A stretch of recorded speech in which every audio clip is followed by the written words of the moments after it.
Good afternoon, Vallejo. Welcome to Community Forum. I am your host, Maria Bitagon. Our show is on Channel 27 at Comcast and Channel 99 at AT&T Uverse. We are aired on Thursdays and Sundays at 6:30 p.m. Watch us. Help me welcome my guest today. I'm so lucky to have today a person who would like to discuss one of my favorite subjects which has never been addressed before.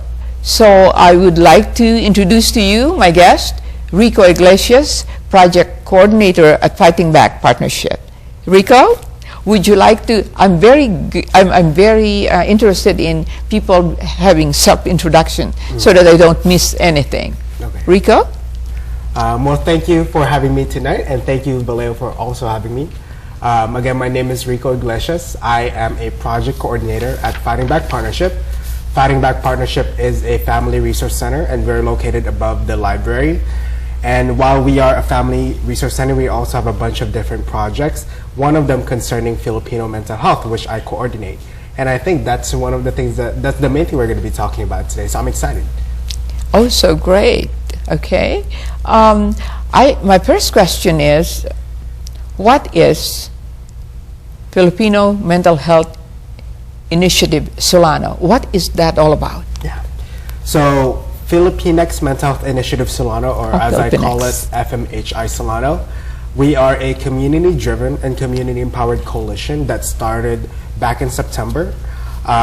Essentially, we as in myself and some community members who really were just interested and were passionate about this idea of mental health and how there's a stigma of it in our Filipino community, we decided to get together and we wanted to create something that the community, the Filipino community, can do to highlight this issue of mental health. And since then, we're composed of Kaiser clinicians, we're composed of mental health clinicians, we have students, high school students involved, we have educators, we have council members, we have retired professionals, we also have church staff as part of our coalition.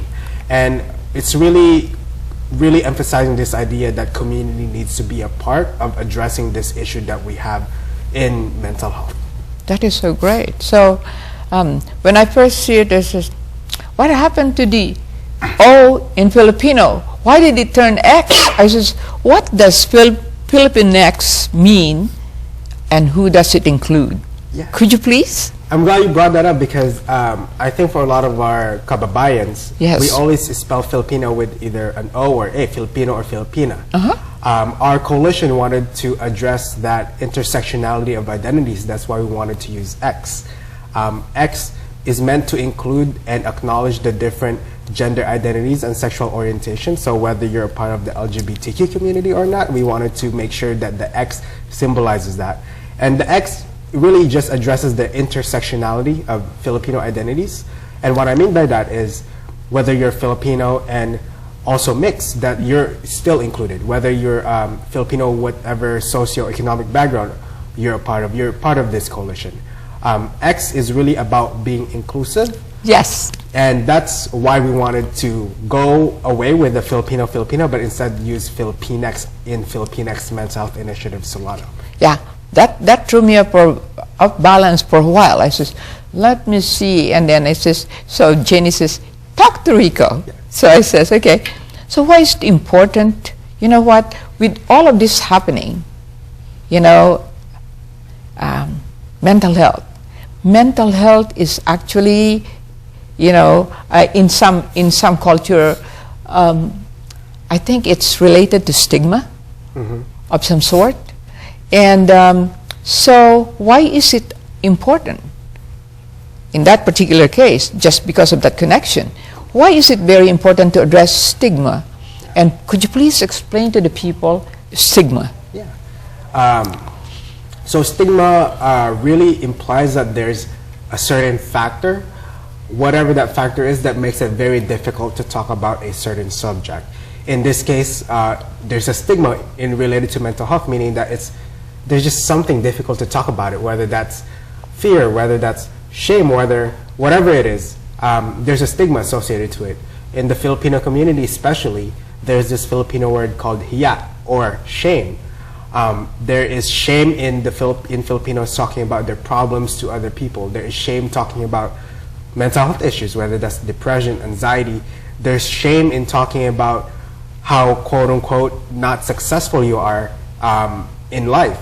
And I think that's why we wanted to come together as a community, because we're like, it's time now to do away with that shame, to do away with that hiya.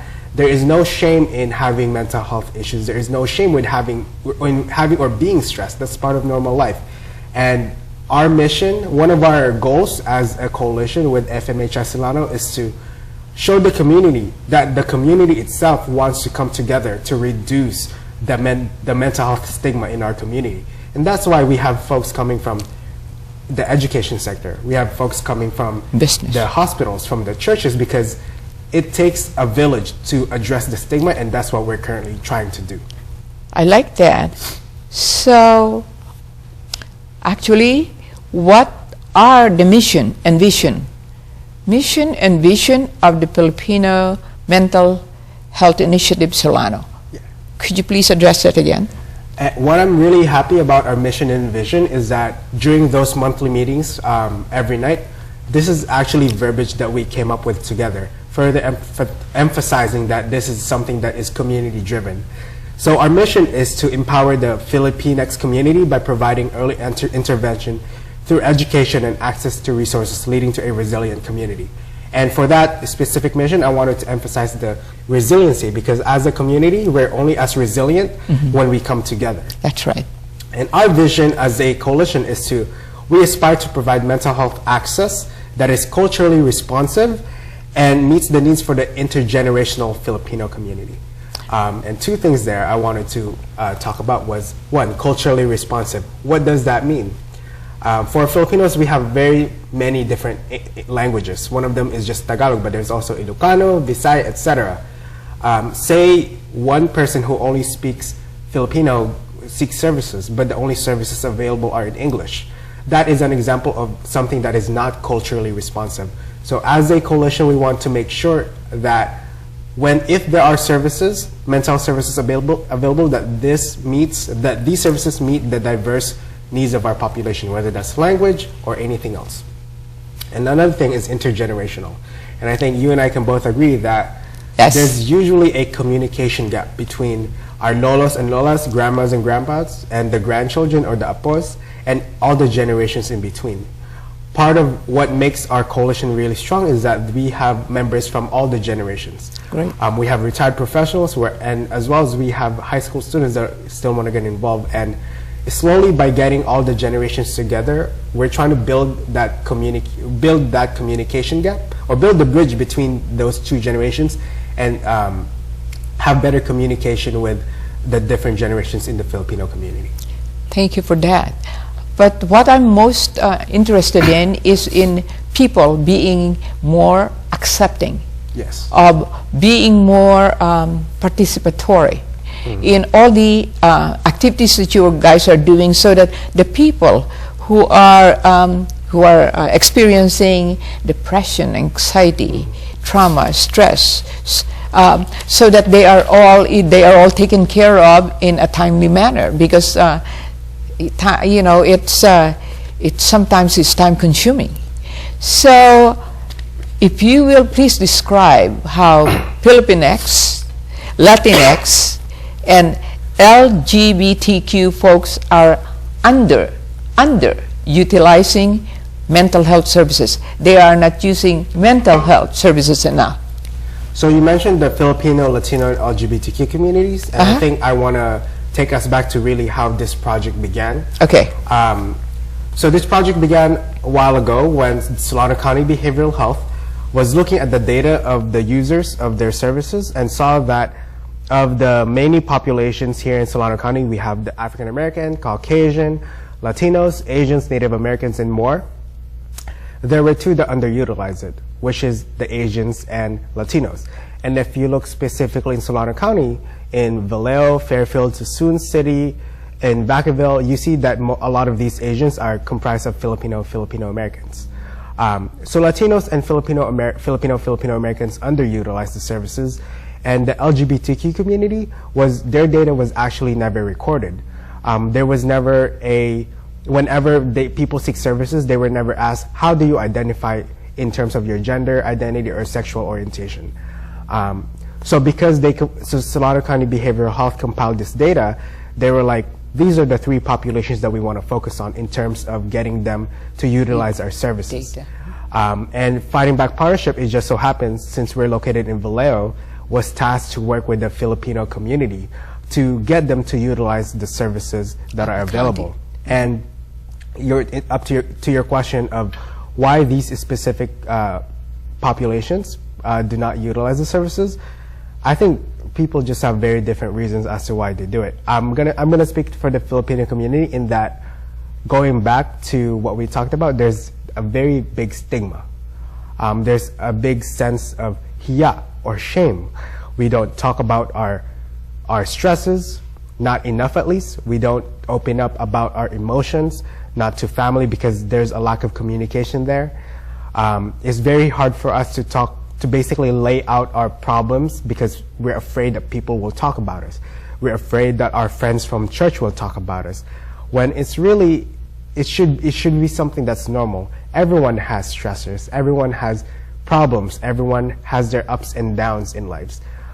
It should be something that people should not be ashamed about. And that's why, hopefully, with the coalition FMHI Solano, we're hoping to reduce that stigma so that people, specifically the Filipino population, will start utilizing the services available to them, whether that's the county or anywhere else. Okay, so that's very important that we reach out to them and that they are accepting in what information we're giving them and providing them. But how would someone know that they need mental health support? Yeah. What signs of, Yeah. And I think this is where I wanted to clarify that I think yes. I am still I'm not trained, I'm not a clinician, so I can really diagnose folks, but I think of my own personal experiences as well as my friends who have gone through having mental health issues, whether that's signs of depression, anxiety, just stress, etc. One of the main main indicator is really lack of energy. When all of a sudden you just start feeling like you don't have any vitality in your life. You lose interest in things, even though you're sleeping 8 to 10 hours a day, but then you wake up and still it's extremely lethargic. I think that's one sign that there's something heavy in your heart. And that's another thing. I think among Filipinos, there's this phrase called mabigat sa puso, or heavy in the heart. And a lot of Filipinos, since we don't like talking about our stressors or our problems, we let everything fester. Yes. And all our stressors just stay inside our chest, and this becomes this metaphorical thing like, oh, my chest feels so heavy, and it tightens. But in reality, it's just us not talking about our problems with anyone. Needs to communicate. The need to communicate, which we usually have a problem doing. Yes. So those are just some things. Lack of energy or just this feeling of heaviness. But again, I'm not a clinician, but I think the signs really vary from person to person.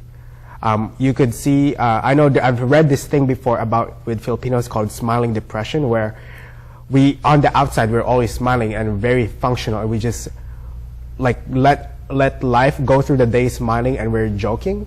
But really, when we're behind the scenes, we're still very sad and hopeless. And I think those are the culturally specific things that Filipinos face when it comes to mental health issues.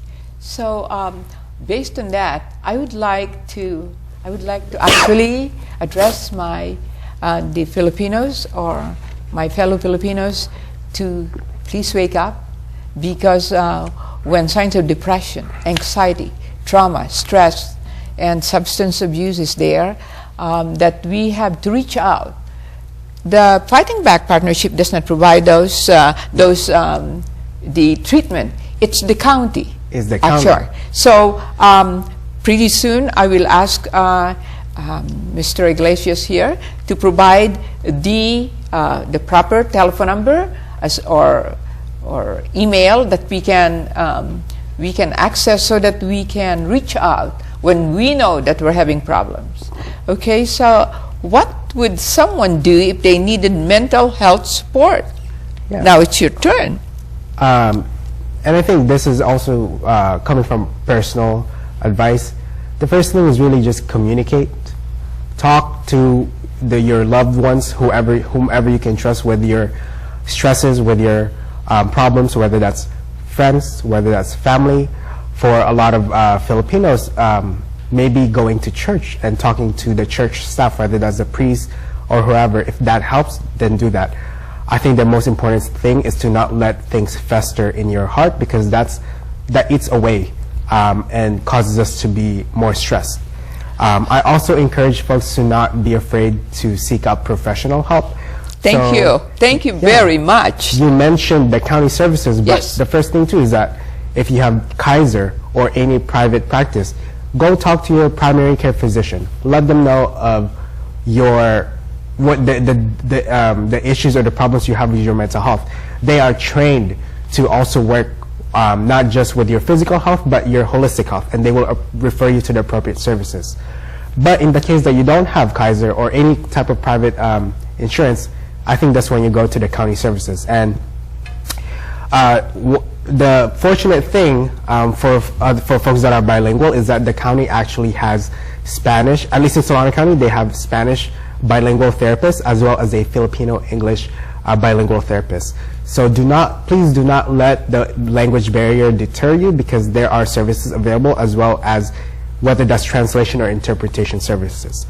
Then the best number to call is their mental health access line at 1-800-547-0495. Again, it's 1-800-547-0495. I think for some that may feel intimidated to call, if it helps you feel better to call with someone, I would suggest that. I think my main advice is to just not be afraid. If this is a step you're doing to take care of yourself, and I think that's something that nobody should be ashamed about if it's for your own well-being. Thank you very much. So, why are, you know what, because you're so involved in this and you also volunteer. Yeah. Not only is it your job, but you recruit volunteers to help you. So, why are mental health issues important to you personally? Yeah. So, I was talking about how I did a little bit of self-introduction. I guess I'll continue that. Yes. My family and I moved here from the Philippines when I was 11 years old, and for me that was such a young age. And I used to live in the provinces, like next to the farmlands in the Philippines, and then coming to a city, it was all very much of a big culture shock. And back then in middle school, I was always bullied for my accent and for my what I was wearing, and not being able to communicate that to my family or to my at the time I didn't really have friends. That really caused me to develop anxiety. And I think growing up with that just made me more aware of the mental health issues that pervaded our community. I would ask myself, why is it so hard to talk about mental health issues with my parents? Why is it so hard to talk about mental health issues with the rest of my friends? And while I've learned a lot in terms of being able to communicate, whether that's with family or friends, I think that's when I realized, I think there's a big culture shift that we need to achieve as a community, where we should transition from not being able to talk about it to at least learning how to communicate our feelings to each other. And I think now as a young adult, I only recently graduated from college a couple years ago. Life is really one big transition, right? There's a lot of changes, and changes can be a big trigger for a lot of these mental health issues. Like, for example, figuring out what career I have, and it makes me a lot more anxious than usual. And I think that's one of the main reasons that I think I know I'm interested in mental health, is because I think it's a cultural issue. It's a community issue. And I think it's an issue that we should tackle together as a community. Whether that's learning how to communicate, whether that's reducing the stigma, whether that's just learning how to open up. I think that's mental health is a issue that we have to communicate all together and achieve all together.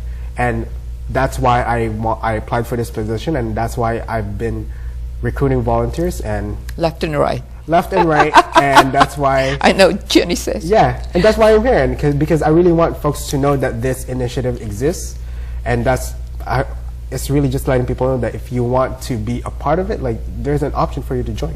Okay, so would you like to address the people of Vallejo and all the people who are listening in this particular television show? Could you please address them and encourage them to be more open to mental health support or mental health information? Could you please do again the county, and also what you can ask them to be, so what this communication process with the people who are actually the professionals for mental health, what benefit it is for the whole entire community. Could you please? Okay. To my kababayans out there, for folks that don't have Kaiser or private insurance and you're seeking mental health services, please call 1-800-547-0495. Again, it's 1-800-547-0495. That's the mental health access line for the county. Again, they have interpretation services, so if you need to speak in another language, that is an option. And really how the process will work is they'll ask some screening questions and refer you to the services that are best available, suited for you. Yes. So again, but wanted to clarify, so that's for the county service. Yes. For folks that want to get involved with our coalition, yes, Filipino that's X, what I want. Yeah, that's what I want to Filipino X emphasize Mental too. Health Initiative Solano. We don't provide direct services, but as y'all heard before, we are composed of a lot of community members. We have folks from Kaiser, from the county, from educators, alike in Vallejo, from students, etc. There's gonna be a place for folks to be involved if they want to be involved. And again, emphasizing back to the X, where it's really all about being included. If you want to volunteer, please call me at 707-648-4177. Again, it's 707-648-4177. And if you want to email our coalition, it's at fmhisolano@gmail.com. Again, it's fmhisolano@gmail.com. I want to thank you for coming to the show, and I really appreciate you sharing this, because this is a very, I'm very emotional about this, because when you have mental health, especially, like it reminds me of children being bullied at school and all of these things. This all comes into this particular mental health problems. So I'm so glad that you came, and I'm so glad that you are instrumental in telling people to come and get involved and to be more receptive to mental health care. And also the place, and for providing the places where they can get those particular support. Thank you very much for coming, Ricco. I'll see you again. Yeah, thank you. Thank you again. Thank you.